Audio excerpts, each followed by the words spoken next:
Convido a igreja a abrir as suas Bíblias em Mateus, no capítulo 7.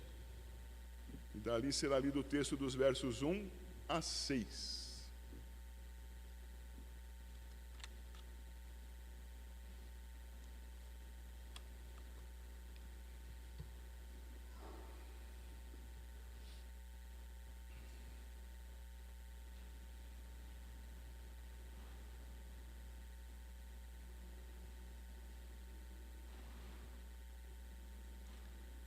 Mateus 7, versos 1 a 6, irmãos, a palavra do Senhor. Não julgueis, para que não sejais julgados, pois com o critério com que julgares, sereis julgados, e com a medida com que tiverdes medido, vos medirão também. Por que vês tu o argueiro no olho de teu irmão, porém não reparas na trave que está no teu próprio? Ou como dirás a teu irmão, deixa-me tirar o argueiro do teu olho, enquanto tens a trave no teu? Hipócrita! Tira primeiro a trave do teu olho, e então verás claramente para tirar o argueiro do olho do teu irmão. Não deis aos cães o que é santo, nem lanceis ante os porcos as vossas pérolas, para que não as pisem com os pés e, voltando-se, vos dilacerem.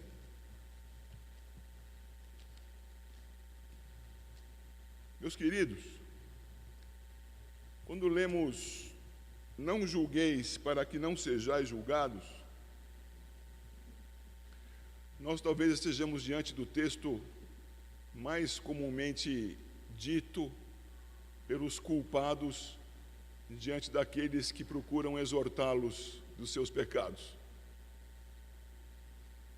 Provavelmente estejamos diante do texto mais conhecido do ímpio. Quando nós chegamos ao ímpio e dizemos a ele: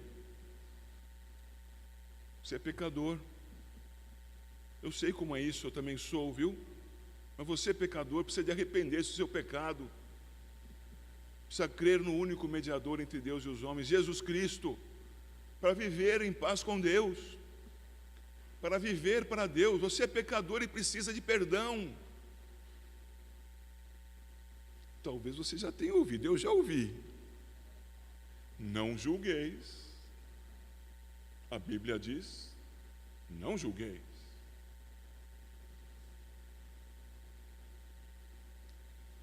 É preciso compreender esse texto, e para compreendê-lo, eu chamo a igreja a ir comigo a outros textos. E agradecendo a Deus pela beleza da sua palavra, pela riqueza da sua palavra e pela sua sistematicidade, nós vamos estudar aquilo que o Senhor nos ensina para entender o que este texto quer nos ensinar. É preciso que nós, indo para a primeira de Paulo aos Coríntios, capítulo 11, o texto que usualmente utilizamos na pregação, quando da ministração da ceia do Senhor, nós vejamos que juízo precisa ser feito. Contudo, há um juízo que deve preceder aos outros.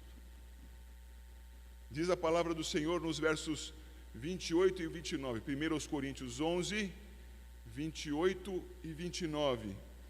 Examine-se, pois, o homem a si mesmo, e assim coma do pão e beba do cálice, pois quem come e bebe sem discernir o corpo, come e bebe juízo para si. É preciso fazer juízo. Mas o primeiro juízo deve ser o próprio juízo, o autojuízo, o autoexame. Todos aqui sabem, eu só vou recordá-los, todos sabem do sentido desses versos 28 e 29 no contexto de 1 Coríntios capítulo 11. Na igreja havia divisões porque havia aqueles que, soberbos, entendiam-se melhores do que os outros. e entendendo-se assim mais qualificados, fosse no aspecto que fosse na moralidade, fosse na religiosidade, fosse na riqueza, fosse na antiguidade na igreja, enfim. Entendiam que ao chegarem para participar da ceia, deveriam fazer isso antes dos demais.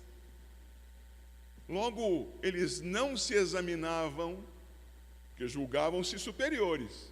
Faziam isso sem se olhar, porque quem se examina e se acha bom? Quem aqui poderia dizer, eu me examino diante de Deus e estou bem? Só Cristo pode fazê-lo. Só Cristo, o Santo encarnado. Então o homem se autoexamina e não divide a igreja. Mas e quando não o faz? Divide a igreja. Considera-se melhor que os outros. Considera-se mais sábio, mais puro, mais santo, mais digno. E fazendo esse mau exame de si mesmo, fará um mau juízo de si mesmo, consequentemente mau juízo dos outros, e promoverá a divisão da igreja. Para que isso não aconteça, examine-se, pois, o homem a si mesmo. E assim coma do pão e beba do cálice.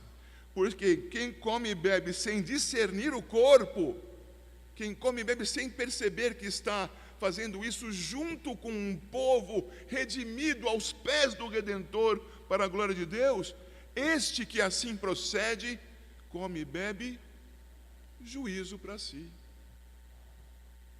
Primeira coisa que temos que ter em nossas mentes, então, quando olhamos para Mateus capítulo 7, verso 1, não julgueis para não ser julgados, devemos fazer antes de qualquer outra coisa o autoexame.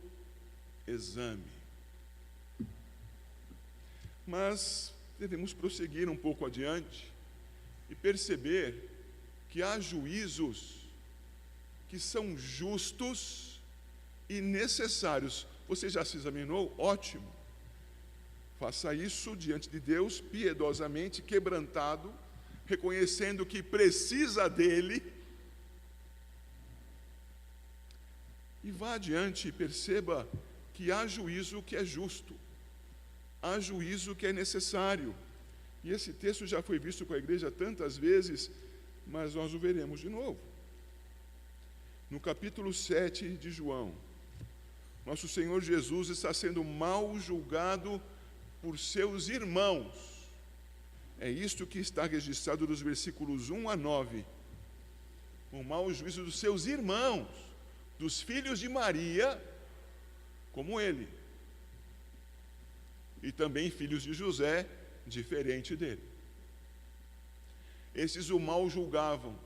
Chegando à oportunidade certa do Senhor Jesus fazer o que esse capítulo registra, ele então vai participar da festa dos tabernáculos, depois dos demais. Entra sorrateiramente, entra fora da vista dos demais. Foi uma estratégia que o Senhor lhe concedeu para a preservação da sua vida. Lá atrás, Davi fingiu-se de louco. Aqui o Senhor entra discretamente. Mas depois de entrar, começa a ensinar. É o que registra o texto no versículo 14. Jesus subiu ao templo e ensinava. E quando ele começa a fazer isso, começam a levantar-se os juízos. Não julgueis, diz Mateus 7:1, para não serdes julgados. Começam a levantar-se juízos contra Jesus. O que faz Jesus? Jesus identifica os maus juízos que estavam sendo feitos. E lhes diz que eles poderiam julgar se o fizessem segundo a reta justiça. Verso 24. Não julgueis segundo a aparência, e sim pela reta justiça. Logo percebam, por favor, que aqui nesse texto nós temos um esclarecimento inicial a respeito de Mateus 7:1. Não julgueis para não serdes julgados. Não julgueis, aqui esclarecemos, segundo a aparência, sem conhecer de fato o que está sendo julgado. Mas não esqueçamos que o primeiro a ser julgado por mim devo ser eu mesmo, o autoexame. E então, ao julgar o que está ao meu redor, eu devo fazê-lo conforme a reta justiça, a lei do Senhor, a verdade, a palavra do Senhor, não as minhas inclinações, não os meus interesses, que sejam distintos da lei do Senhor. Porque se as suas inclinações e os seus interesses forem conformes à lei do Senhor, julgue sim pela reta justiça. Esse juízo é justo e necessário. Julgueis. Mas há mais juízos justos e necessários. Vá comigo de volta para o Evangelho de Mateus e veja o capítulo 18, por favor.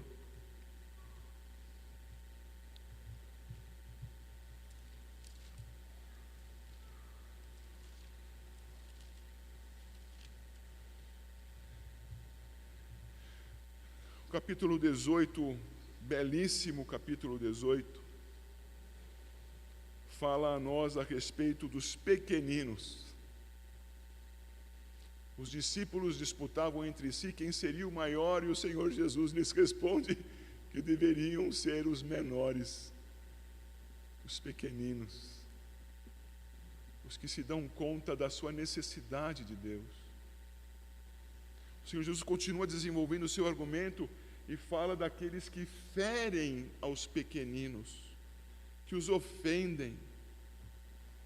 E diante desta argumentação, ele chega no próximo passo, que é sucessivo à ofensa, que é a disciplina do ofensor.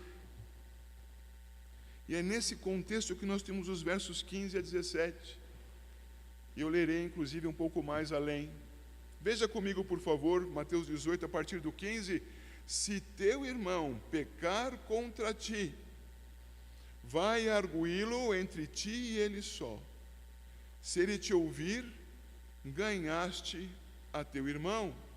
Se, porém, não te ouvir, toma ainda contigo uma ou duas pessoas, para que, pelo depoimento de 2 ou 3 testemunhas, toda a palavra se estabeleça. E se ele não atender, dize-o à igreja, e se recusar ouvir também a igreja, considera-o como gentil e publicano. Em verdade vos digo que tudo o que ligardes na terra terá sido ligado nos céus, e tudo o que desligardes na terra terá sido desligado nos céus.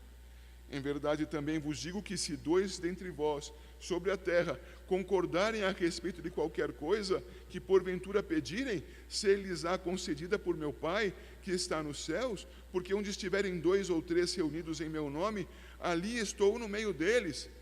Não se engane, todo esse texto está ao redor do conceito de disciplina. Disciplina. Perceba, por favor, que para que alguém perceba que um irmão pecou contra ele, você pecou contra mim, o que aconteceu para que eu possa dizer que ele pecou contra mim? Juízo! Juízo! Se o juízo for verdadeiro, se o juízo não for conforme a aparência, e sim segundo a reta justiça, João 7,24, isto será comprovado. Você pecou contra mim, eis aqui a situação como aconteceu, esta é a verdade, e haverá até a possibilidade de serem apresentadas provas. Provas. Você pecou contra mim. E o juízo justo está sendo apresentado agora contra você. O pecador não ouviu. Qual é o segundo passo? O verso 16 nos diz: Se não te ouvir, toma contigo uma ou duas pessoas, para que pelo depoimento de 2 ou 3 testemunhas, toda palavra se estabeleça. Perceba que se você está certo a respeito da ofensa que alguém cometeu contra você mesmo, ao juntar a você mais uma ou duas testemunhas, você está comprometendo mais gente, que deverá julgar segundo a reta justiça. Porque senão serão agora 2, 3, 4, julgando pela aparência. Não julgueis, para não ser julgados. Julgai sim, pela reta justiça. Estamos no segundo passo da disciplina aqui, que exige juízo. Juízo necessário. E é o terceiro passo, porque a pessoa não ouviu os justos que estão exortando. Então isso vai para a assembleia, o que entre nós presbiterianos se dá inicialmente junto ao conselho. E o conselho que representa a assembleia nas suas decisões vai chamar o faltoso, vai chamar aquele que diz ter sido ofendido, vai levantar a questão para que faça juízo segundo a reta justiça e não segundo a aparência.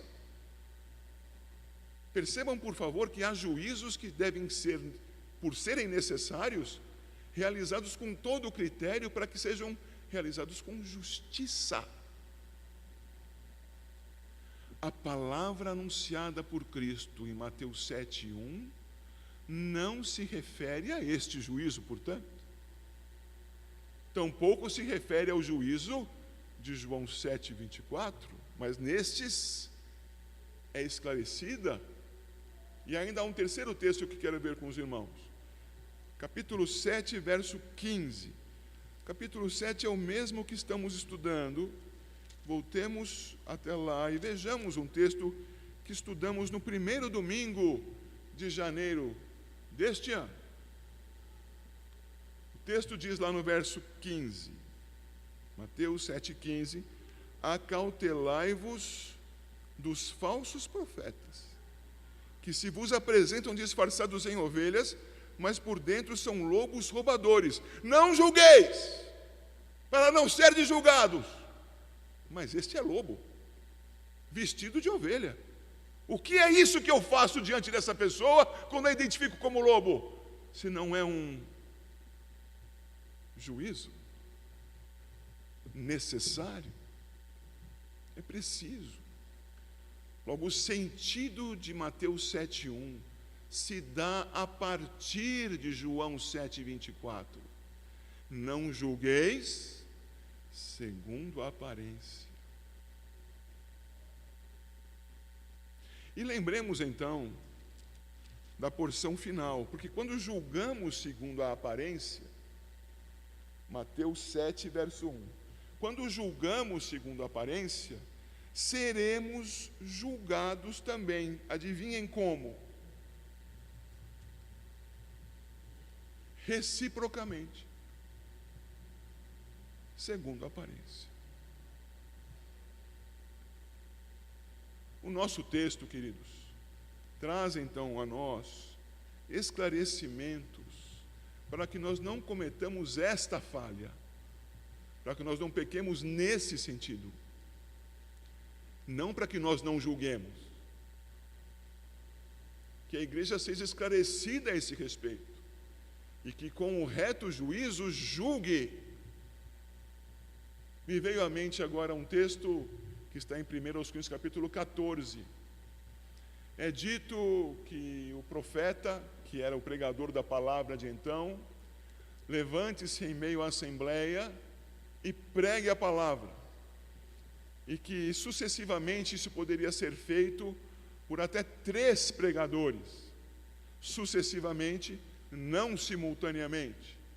E fazendo isso sucessivamente, o que deveria fazer a igreja diante da palavra pregada?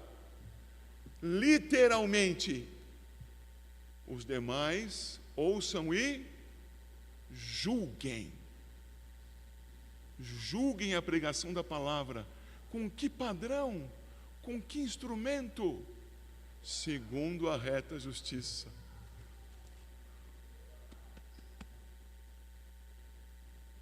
devemos julgar, irmãos. Contudo, não pelas aparências. Este é o ensino aqui. E o nosso Senhor vai nos fazer uma grave advertência. Porque o juízo feito nas condições de corrupção será um juízo pela aparência. E a aparência distorcida de quem não enxerga bem o que está acontecendo. Veja comigo, por favor, os versículos 3 a 5 no seu início.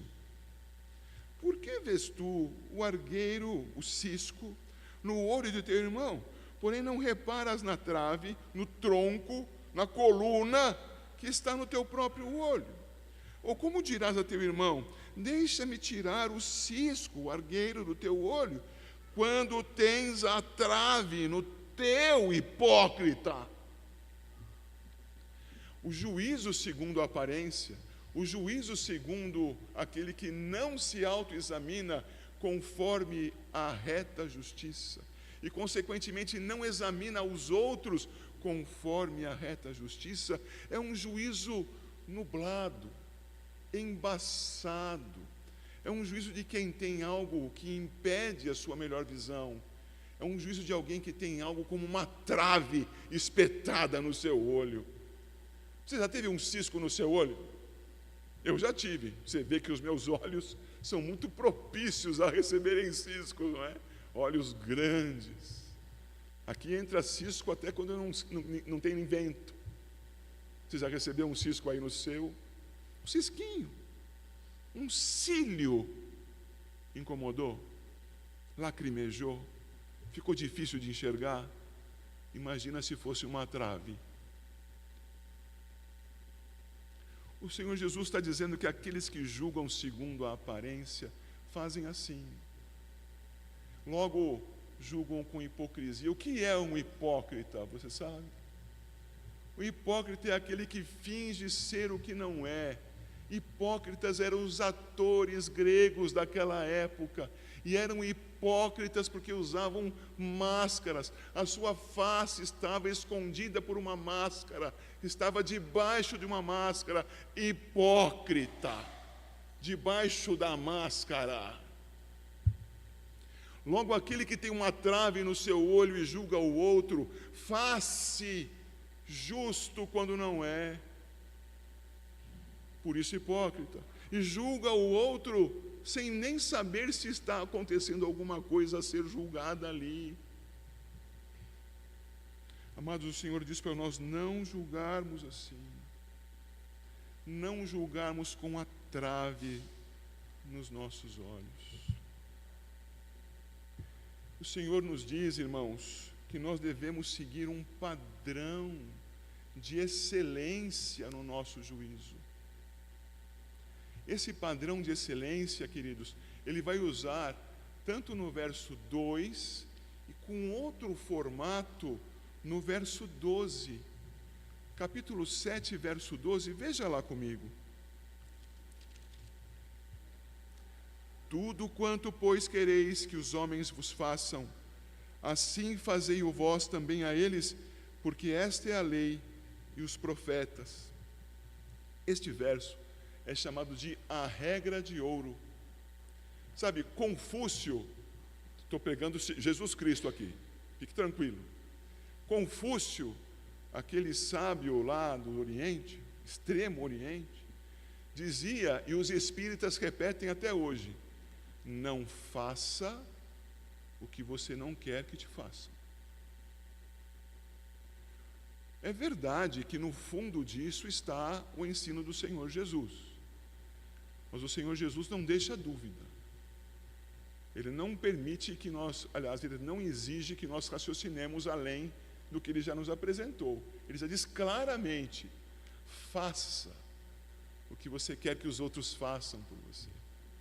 Perceba que essa regra de ouro, que muitos comentam, muitos sábios deste século, muitos sábios cegos deste século, como o grande filósofo do direito Hans Kelsen, que comentou esse texto nos seus trabalhos de direito, dizendo ser impossível cumprir isto, é falso esse texto. pobre Hans Kelsen. O que nós temos aqui é o ensino de que sobre os pés plantados, sobre a palavra de Deus, amparados sobre a reta justiça, o comportamento do discípulo de Cristo será a favor do melhor pelo outro, da maior bênção pelo outro, na expressão do seu amor, que é um reflexo do amor que Deus tem por ele e da sua resposta ao amor de Deus. Esse amor o moverá a fazer tudo pelo outro, a um modo como gostaria de ser tratado. Não é o modo corrupto que os ímpios gostam de raciocinar. Os exemplos não são poucos. Eu sou um homem lascivo, eu não tenho comportamento dentro do meu casamento, eu me relaciono com a primeira mulher que aparece. Logo, para manter o meu adultério, ofereço àquele de quem cobiço a esposa, a minha esposa. Faço a ele o que quero que ele faça por mim. Que raciocínio é esse? É o pior possível. Não é o raciocínio do cristão. O raciocínio do cristão é pelo melhor, é embasado na verdade, é o que cultiva a virtude, é o que busca honrar a Deus. Logo, nenhum ímpio compreenderá esse verso. Mas esse verso, a regra de ouro, do verso 12, também está no verso 2. Faça ao outro o que você quer que ele faça a você. Verso 2: o critério com que julgardes, com este mesmo sereis julgados. Com a medida que tiverdes medido, vos medirão também. Como você quer ser julgado?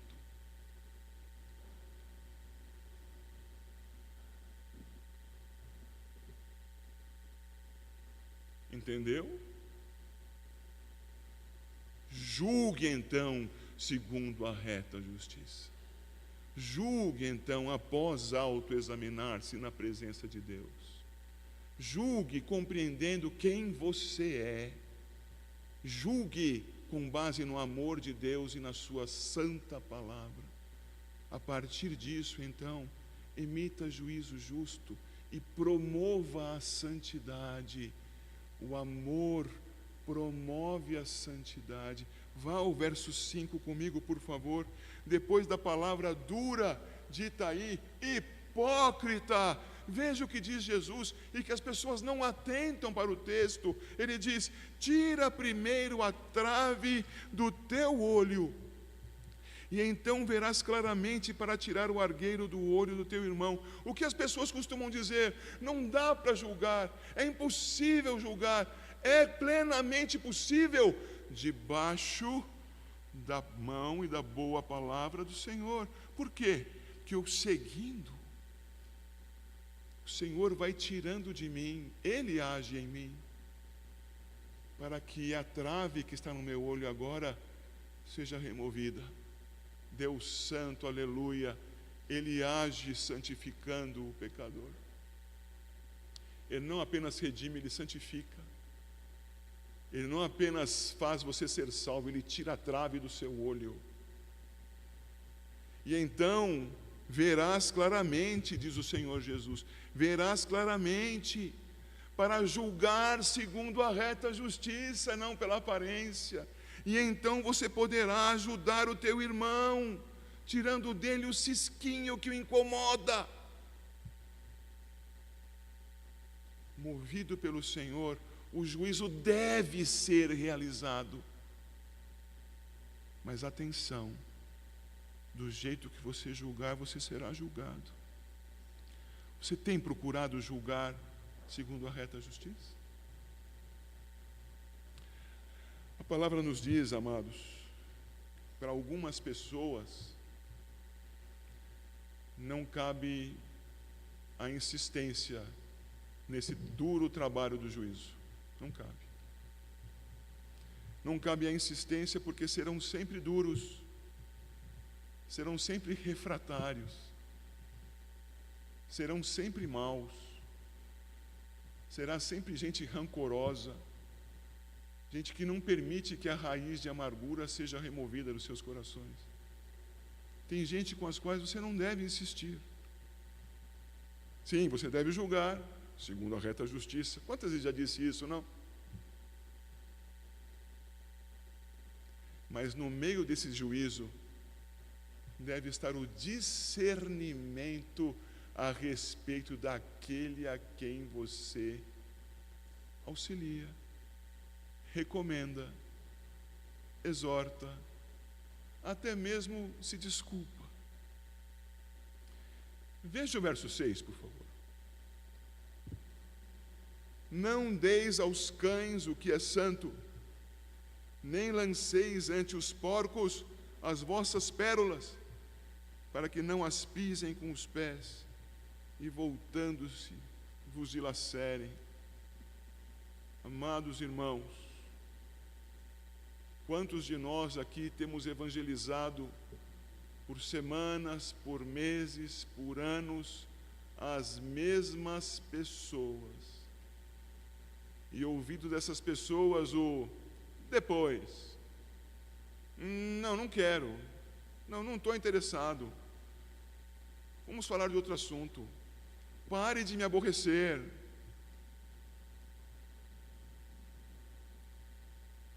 Essas pessoas estão sendo identificadas. Não tenha medo. Segundo a boa palavra do Senhor, o mover do seu Espírito em nós, depois de nos autoexaminarmos, de abandonarmos a mera aparência, de cultivarmos diante de nós e com a pessoa com quem nos relacionamos a reta justiça de Deus, depois disso, percebendo que aquilo não muda, pare de falar do Senhor Jesus, pare de dar o que é santo aos cães, pare de dar as suas pérolas aos porcos. Isto só é possível se você fizer o reto juízo. Se você o fizer, você parará de dar aquilo que a pessoa não vai receber. Ao contrário, ela vai pisar,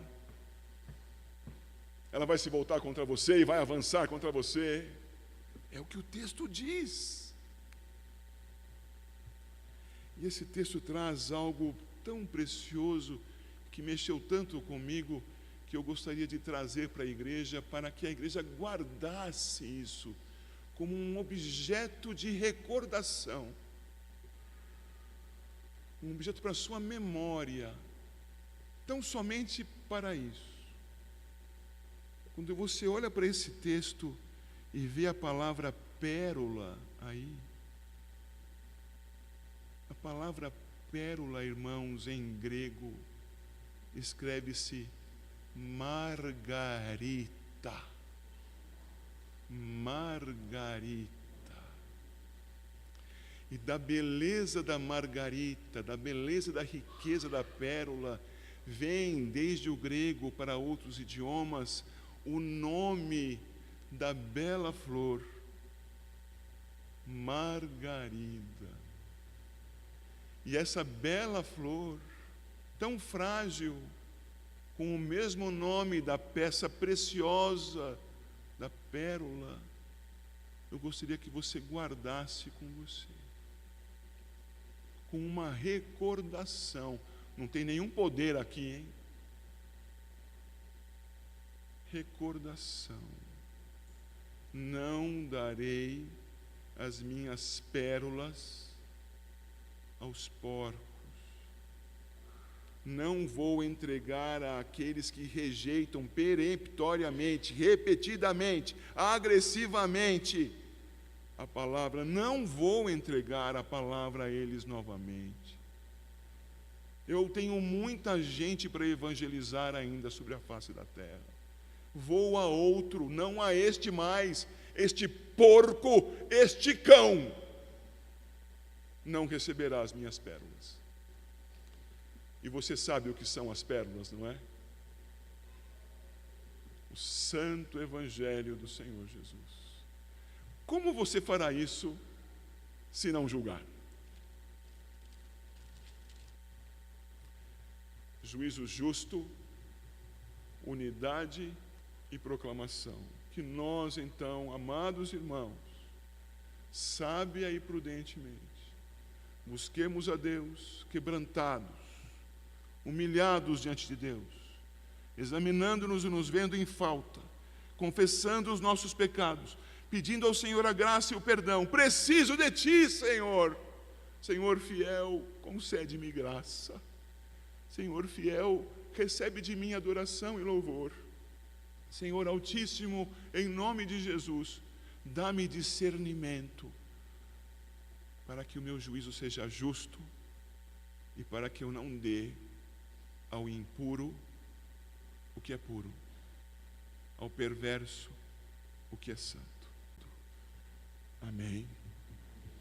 Que a graça do Senhor Jesus, o amor de Deus, o Pai, o consolo e o poder do Espírito, Senhor, sobre a sua igreja, agora e sempre. Amém.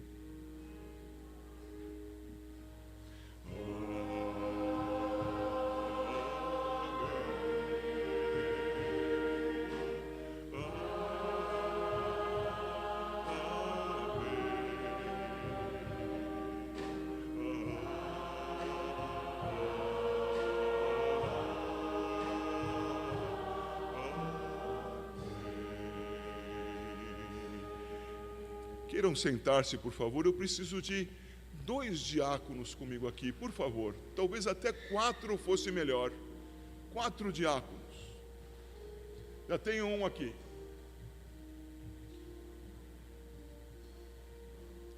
O mais forte, o mais robusto, vai segurar o vaso de margaridas. O outro, mais refinado no seu tato, vai cortar uma margarida e entregar para cada um dos membros da igreja. Porque se a gente não dá pérolas aos porcos, não há porcos nesse salão. Pregamos a palavra para pessoas que querem ouvi-la. Deus abençoe a igreja. Por favor, que cada um guarde a sua lembrança da pérola que o Senhor nos deu numa margarida.